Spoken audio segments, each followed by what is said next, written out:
A very good evening. You're watching Prime Time News here on TV1, coming to you live and direct from the News First studios here in Colombo. For the News First team, I am Ruhaza Irfan. Before we move on with our bulletin, here's a look at your headlines for this evening. News First headlines. Main sponsor. Durden's Hospital, dedicated to you. Vocational Training Authority officer held by Police Narcotics Bureau died due to blunt force trauma. Court orders of immediate arrest of those responsible.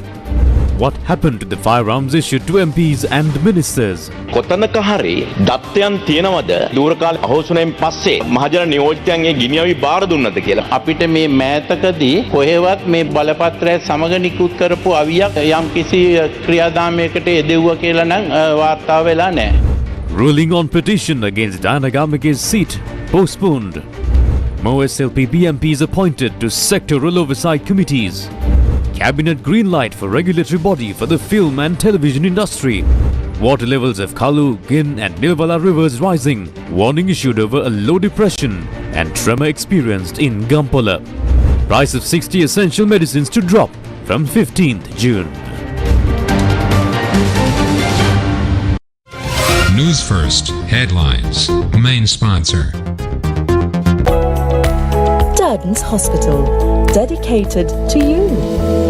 When a heart attack strikes, every minute makes the difference between life and death.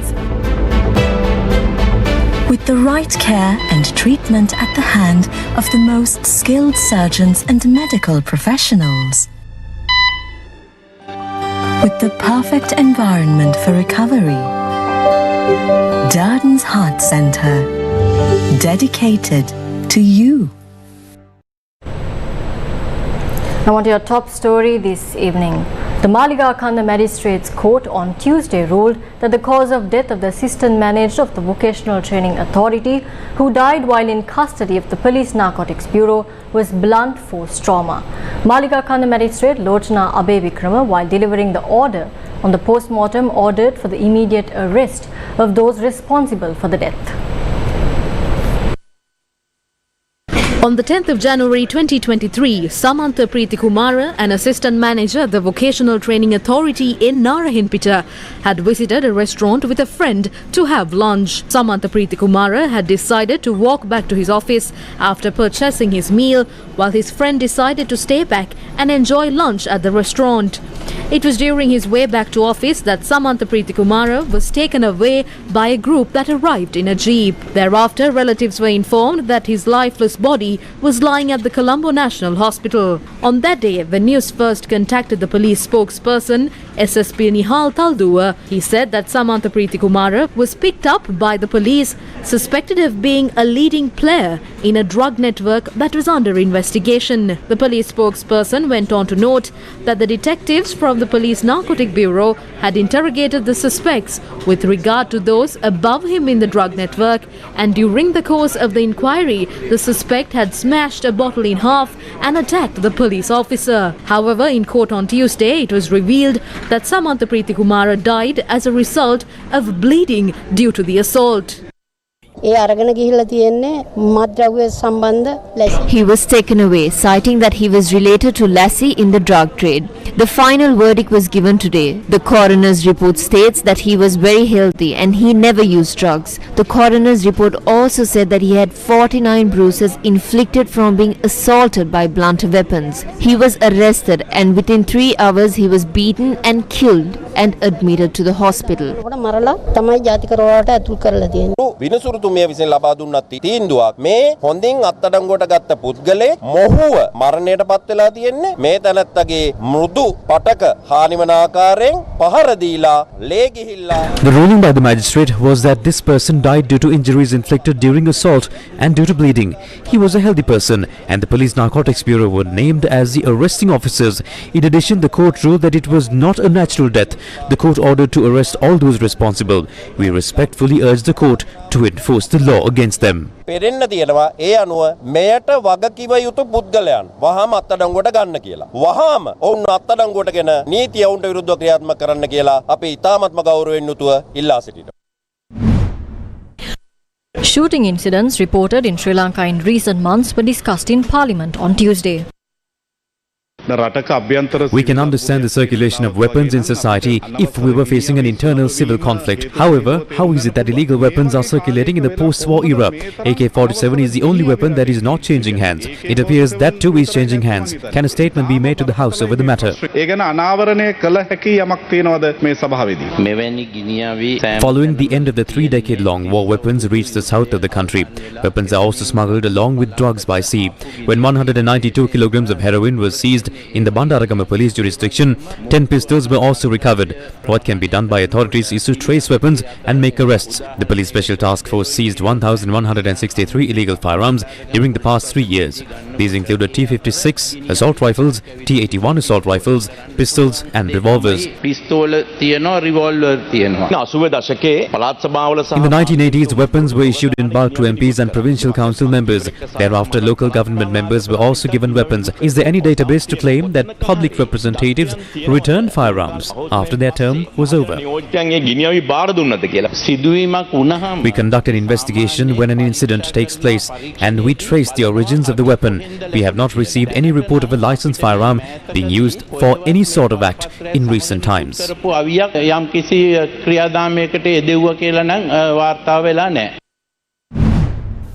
The delivery of the verdict on the petition that was filed seeking a writ order to invalidate the parliamentary seat of State Minister Diana Gamage was postponed to the 25th of July by the Court of Appeal on Tuesday. The petition was filed by civil activist Osha Laherath and the verdict on the application was to be delivered on Tuesday. However, the appeal court bench comprising President of the Court of Appeal Justice Nisanka Bandula Karunaratne and Justice A. Marikar decided to postpone the delivery of the verdict to the 25th of July. The petition was filed seeking a ruling that Diana Gamage was not suitable to be a member of Parliament in Sri Lanka as she is also a British citizen.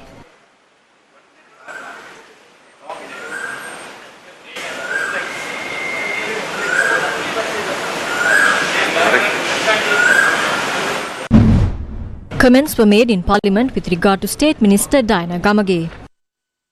A lady who is not a citizen of this country is in Parliament today. Today is a good day for you. She can enjoy several more weeks. President Ranil Wickremesinghe is protecting people like Diana Gamage, who is an illegal.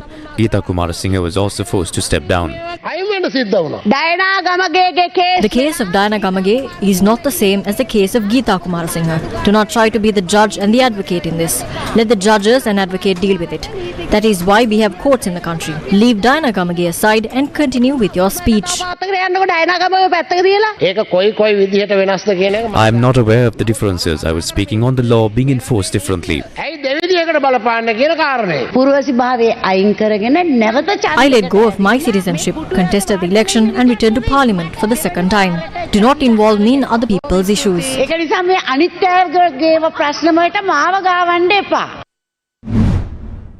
Several SLPP MPs were appointed to sectoral oversight committees in Parliament on Tuesday. The Speaker of Parliament announced that former Minister Johnson Fernando was appointed to the sectoral oversight committee on national security. Madhura Vithanage was appointed to the sectoral oversight committee on international relations. Sarath Virasekara was appointed to the sectoral oversight committee on alleviating the impact of the economic crisis. Kokila Gunawardena was appointed to the sectoral oversight committee on religious affairs and coexistence. Tirsa Kuttiarachi was appointed to the sectoral oversight committee on media, youth, heritage and modern citizen. In addition, MPs Jayantha Katagoda was appointed to the Sectoral Oversight Committee on Environment, Natural Resources and Sustainable Development. Mudita Prashanti was appointed to the Sectoral Oversight Committee on Health. Gamini Lokuge was appointed to the Sectoral Oversight Committee on Foreign Employment and Labour. Health Minister Kihili Rambukwala said that the prices of several essential medicines will be reduced from the 15th of June. He made these comments during the press conference to brief cabinet decisions. With regard to pharmaceuticals, we have put our foot down and said, okay, finally we came to an agreement that 16% is a fair amount and we will be imposing it and we will be enforcing it by the 15th, giving them a reasonable period of time of 10 to 12 days for them to adjust it. But as far as the rest of the things are concerned, it's an open market, free market, market economy and market forces determine the price. Now that is the policy. So what you are asking is as to whether we should change that. That is a decision that the head of the state together with the cabinet will have to and the government will have to take. Sri Lankan authorities are planning on introducing a broadcasting regulatory commission that will have the power to imprison and fine journalists and also revoke the license of broadcasters. At the same time, on Monday, the Cabinet of Ministers had given the green light for the establishment of an independent regulatory body for the betterment of the film and television industry. What is this proposal? Cabinet spokesperson and Minister Bandulu Gunawardena attended the media briefing on Cabinet decision with Health Minister Keheliya Rambukwella. Recommendations were made by various committees over the years, and after I assumed duties as the minister, I called for reports from the experts in the field and prepared a legislation. It was limited to cinema, and the cabinet requested for the regulatory body to expand its scope to the television industry as well. Journalists also raised concerns with regard to the documents on the proposed Broadcasting Regulatory Commission. The Broadcasting Regulatory Commission is no secret. A cabinet subcommittee was appointed and it is led by Minister Dr. Vijayadasa Rajapaksa. We are members of that subcommittee as well. It is accepted that the UK is the best place where media freedom is protected. Though it is the case in the UK, it is not the same in Sri Lanka. We expect your support to create a system similar to the one in UK. Are you in favour of introducing such laws to Sri Lankan media institutions? I am completely in favour of this. One can justify the existence of any other sector, including education and health, in the absence of regulations. Allegations are made that this act will pave the way to imprison and fine journalists and also revoke the licenses of broadcasters. The act will not impose any fine, although the act prepared by the Attorney General's Department empowers to impose a punishment. The punishments will include the conditions introduced later. This act does not relate to punishment on unapproved news. We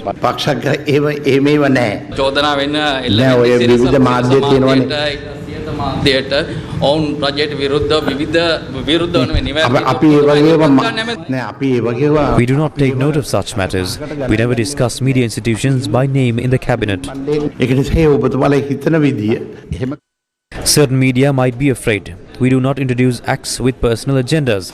Some who cross the line may assume that certain sections impose limits. There is a strong public outcry over this. Trade unions and the media are against it. What we saw at Golfes was the island-wide protest that led the country to its present state. If we go to work with that objection, the situation will be worse than what it was. Therefore, the objections are reasonable and it is a right to protest. However, protests need to be reasonable. If we experience the same protests as before, the country will be left helpless. This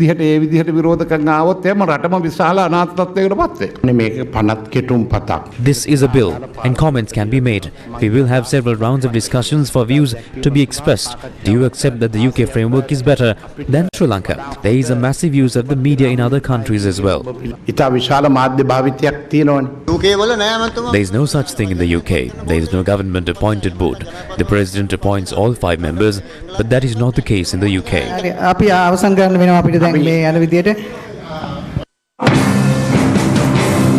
While Minister Bandulu Gunawardena speaks of introducing new laws to tame the media, it is the fate of the Homagama Mahinda Rajapaksa Stadium following the Poson zone organised by the minister.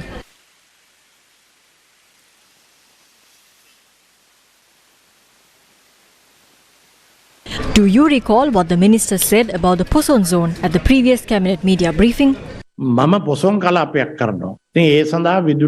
am organizing a Poson zone. I was told to arrange the funds for the event.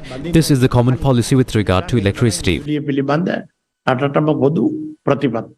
stadium was the venue for a number of elements of the Homagama Poson zone that the minister mentioned. Will the minister bear the expenses from his personal money to restore the stadium used by the children of Homagama Mahinda Rajapaksa College?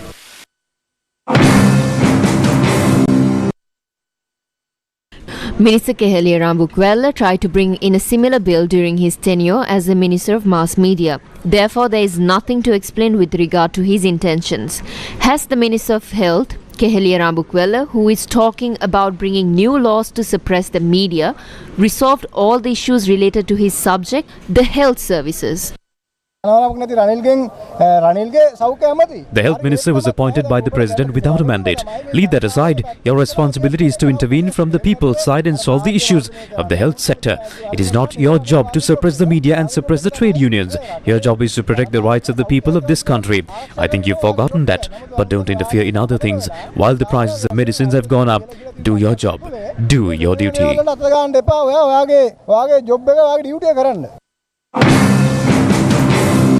Ministers Bandula Gunawardena and Keheliya Rambukwala. Why is it that we term this proposal as a dangerous one?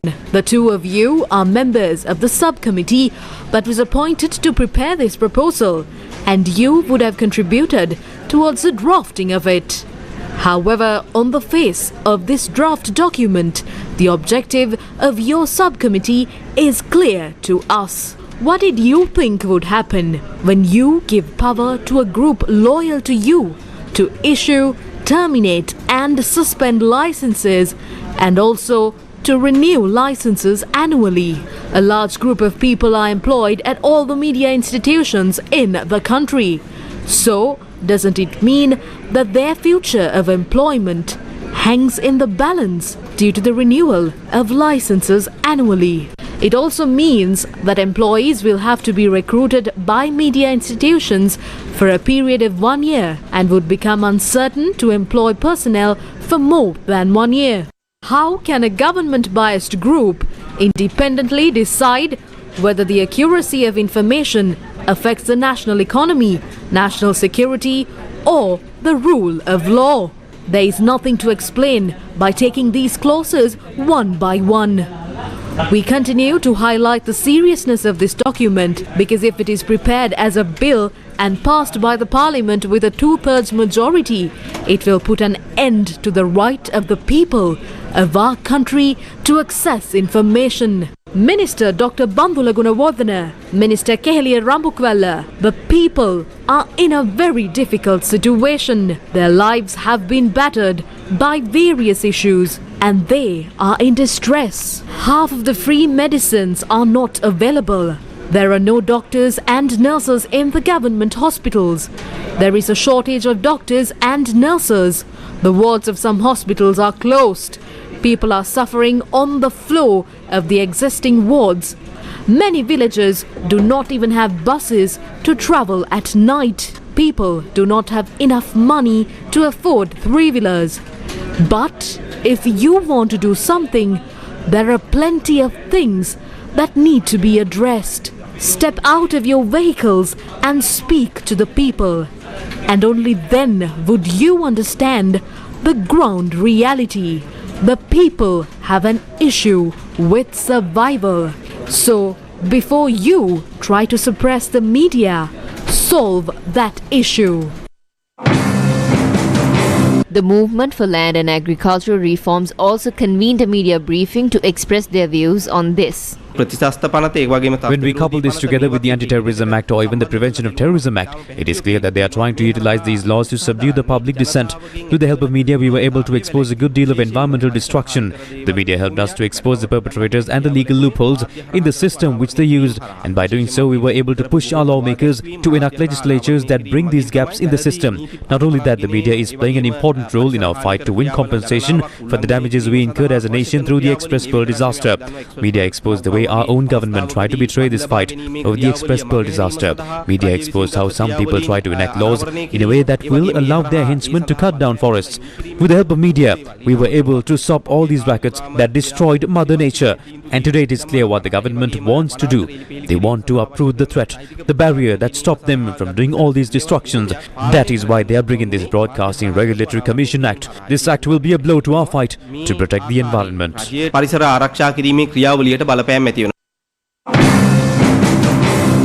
While Minister Bandula Gunawardena speaks of introducing new laws to tame the media, it is the fate of the Homagama Mahinda Rajapaksa Stadium following the Poson zone organised by the minister.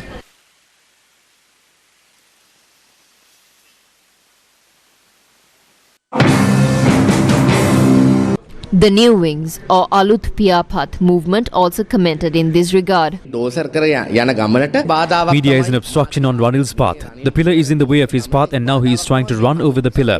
They're trying to build some sort of public opinion. There is no issue with state media. State media constantly whitewash these rulers and politicians. However, private media organizations and social media platforms often publicize and reveal anti-government ideas. So Ranil and the Rajapakshas are thinking that this game is needed to silence such platforms. We will not leave room for them to dose the media organizations. Ranil Wickramasinghe is getting ready to create an outdoor prison.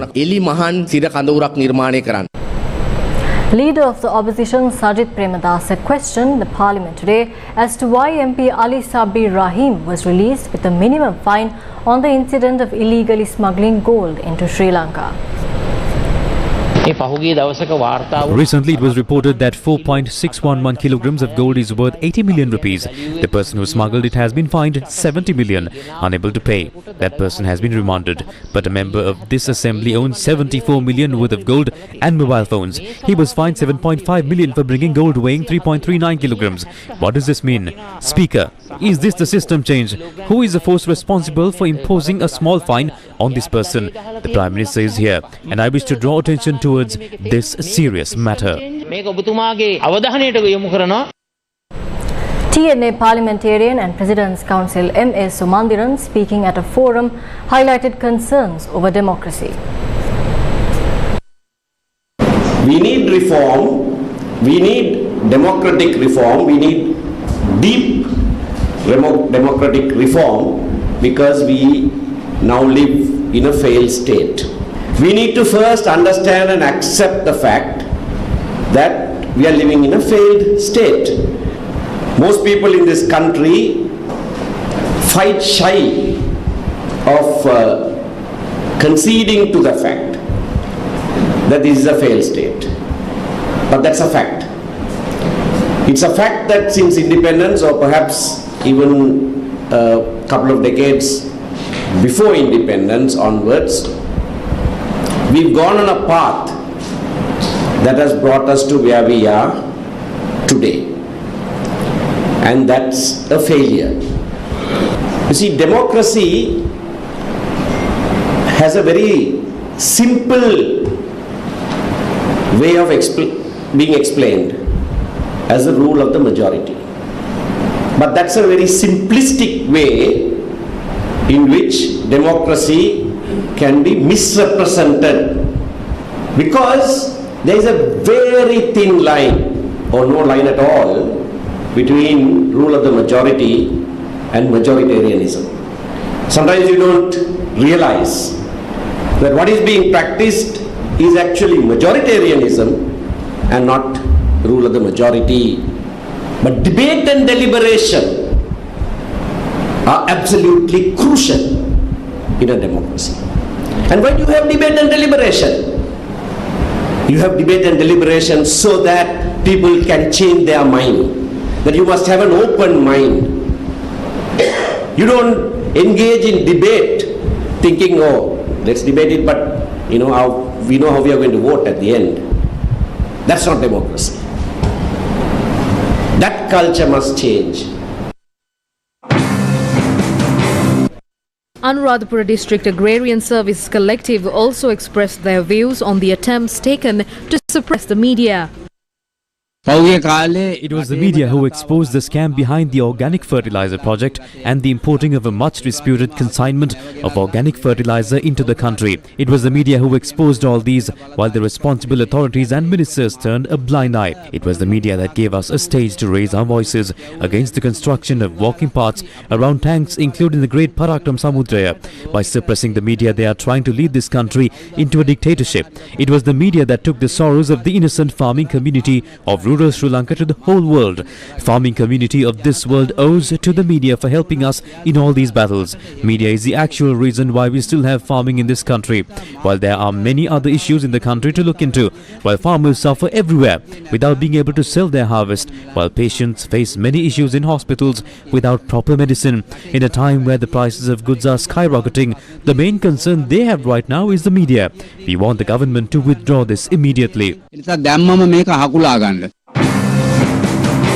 Central Province Dairy Farmers Association also expressed their disregard over the government's brutal attempts to suppress the media in the country. Media exposed the real issues in the country. If they had bought this act before, we and the media would have been imprisoned by now. We vehemently oppose these moves taken by the government to suppress the media.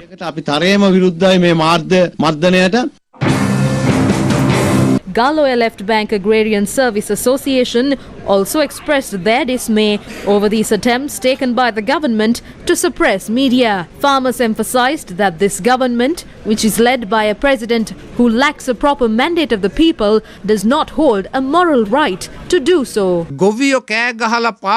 We had to take to the streets to get the water we need to cultivate our lands back in 2017. Then came the organic fertilizer project. They forcefully made us use this fertilizer, and at the end we, the innocent farmers of this country, incurred a huge loss owing to their mistakes. It was the media who helped us throughout these battles. They were our voice. They took our cries to the whole world. Now they want to cut off this bridge which connected the innocent farmers of this country with the world. Then they can do whatever they please with our lives. Ranil Wickramasinghe was never appointed to this position by the people. We cannot allow someone who forcefully took over the power of this country to shut our voices. If we let this happen, that will be the final nail on the coffin of farming in Sri Lanka.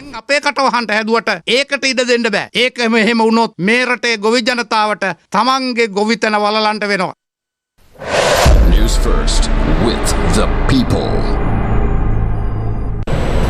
The Met Department predicts that showers or thunder showers will occur at times in Western and Sabaragamu provinces and in Galle and Mathura districts. Fairly heavy showers, about 100 millimeters, are likely at some places in the Sabaragamu province and in Galle, Mathura districts and in the Kaluthara district as well. With the heavy showers experienced in Galle and Mathura districts since last night, the Nilwala River reached a spill level in several places. As a result, our reporters mentioned that many low-lying areas have been inundated. With the overflowing of the Magura River, the low-lying lands of Magura and Midalana areas under the Kaluthara Palindinura Divisional Secretariat were inundated. Meanwhile, the Dulwalla Girikola Road in Agalavata Divisional Secretariat was also inundated due to the prevailing inclement weather. Due to the prevailing showers, one sluice gate of the Kukuleganga Reservoir was opened.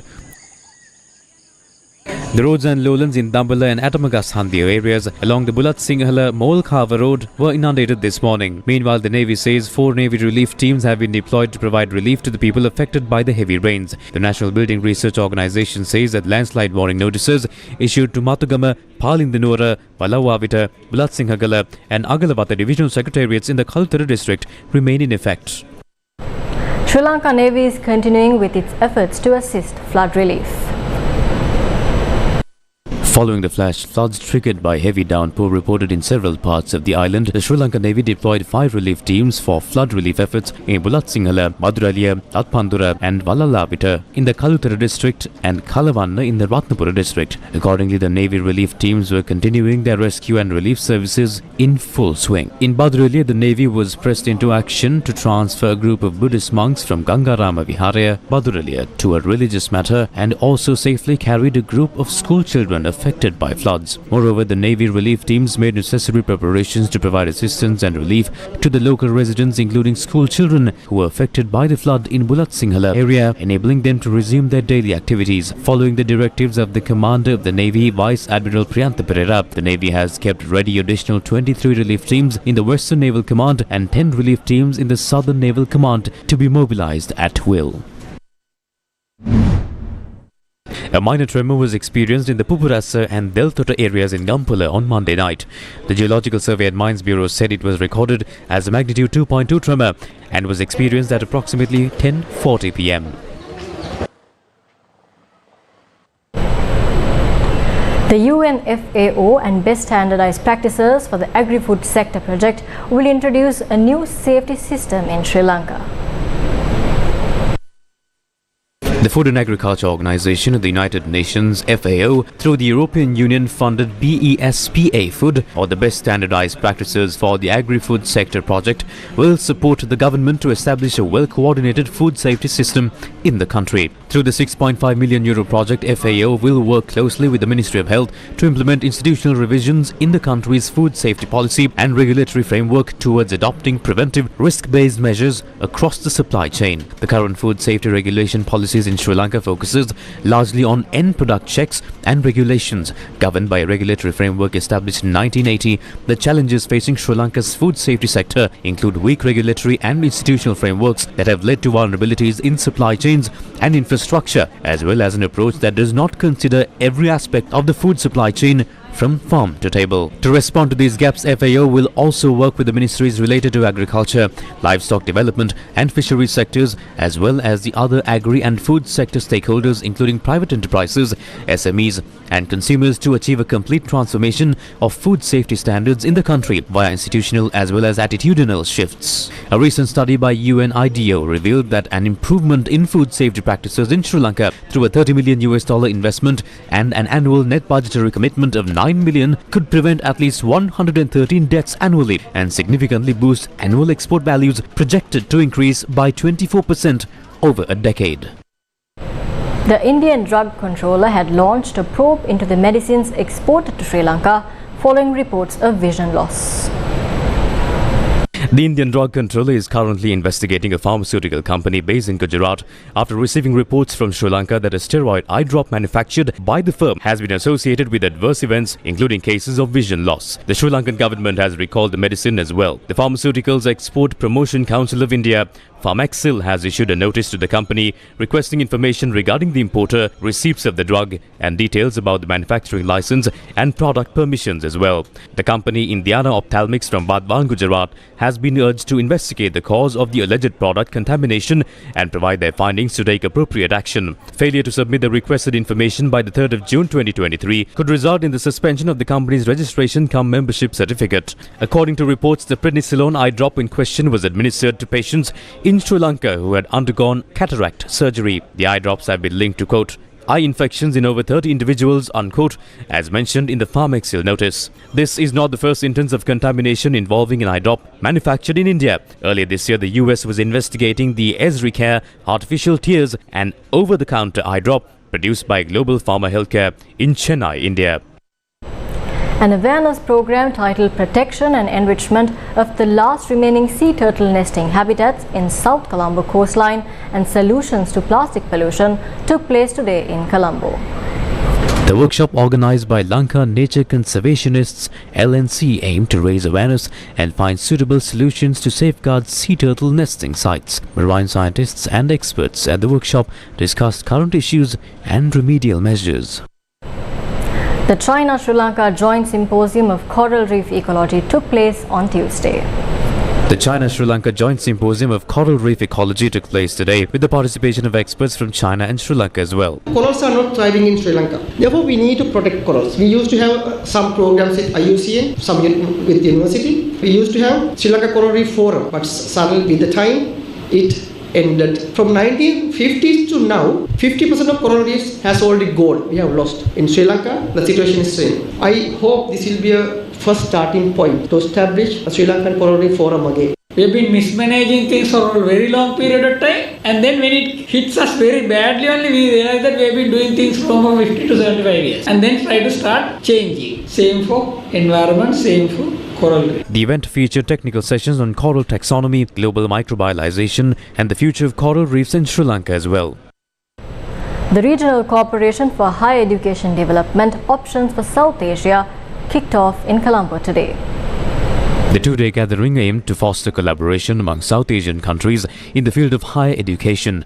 Key presentations were delivered by experts from the World Bank, focusing on reforms and opportunities in the region. Sri Lanka is a country that got highly benefited by several World Bank funded projects. The first World Bank funded project for higher education in Sri Lanka was the improving relevance and quality of undergraduate education. In this project, activities were carried out to enhance the employment opportunities of graduates by improving their knowledge in information technology and English proficiency.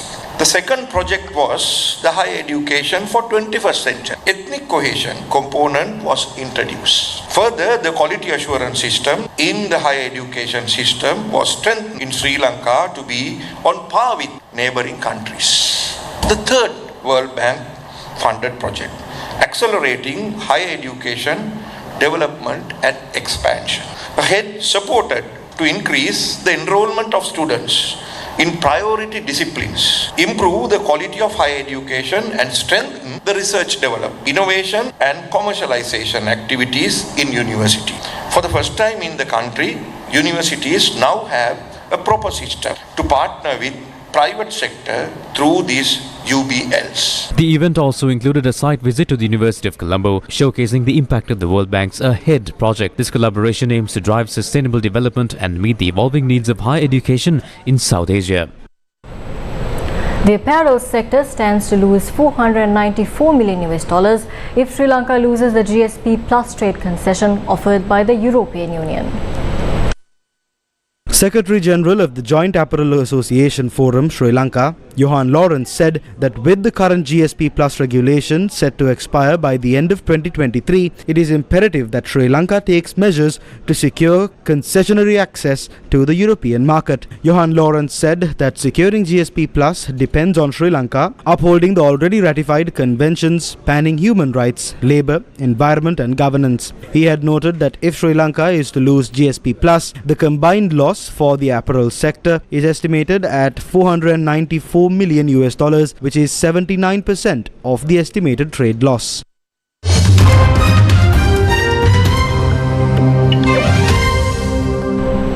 Deputy Defence Minister Hanna Maliar has said Ukrainian forces have advanced around Bakhmut, describing the eastern city as the epicenter of the hostilities.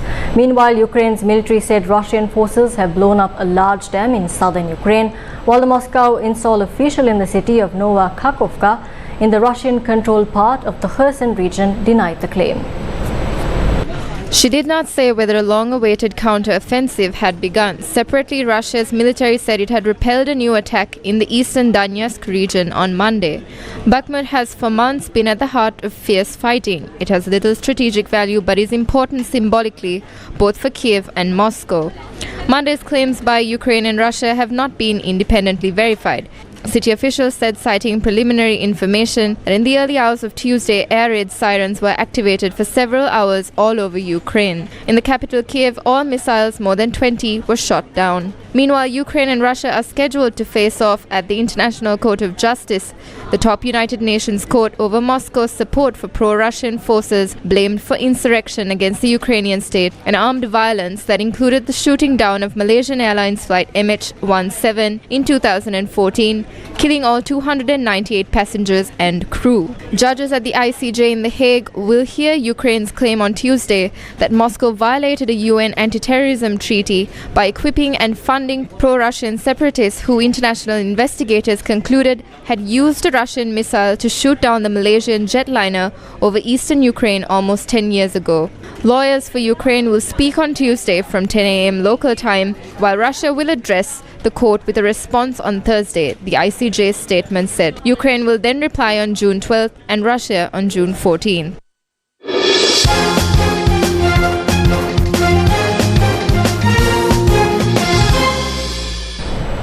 India and Australia will meet in the second ever ICC World Test Championship final, which will be played at the Oval from the 7th to the 11th of June. The ICC World Test Championship is a two-year tournament with 9 teams competing for 2 spots in the WTC final. Teams are ranked on percentage of WTC points won in eligible test matches. Australia finished on top of the standings in the WTC 2021-2023 cycle with 66.67% of their possible points after gathering 152 points from 19 tests. This includes 11 victories and 5 draws, as Australia won 4 of their 6 series played in the WTC cycle. India were next best in the WTC cycle with 58.8% of their possible points when collecting 127 points in 18 tests, securing top 2 spot. after beating Australia in the 4-Test series on home soil and having other results go their way. Australia will feature Pat Cummins, the captain, Scott Boland, Alex Carey, Cameron Green, Marcus Harris, Travis Head, Josh Inglis, Usman Khawaja, Manus Labuschagne, Nathan Lyon, Todd Murphy, Michael Nazer, Steve Smith, Mitchell Starc and David Warner. India will feature Rohit Sharma, the captain, Ravichandran Ashwin, KS Bharat, Shubham Gill, Ravindra Jadeja, Virat Kohli, Ishan Kishan, Cheteshwar Pujara, Aksar Patel, Ajinkya Rahane, Mohammad Shami, Mohammad Siraj, Shardul Thakur, Jaydev Unadkat and Umesh Yadav.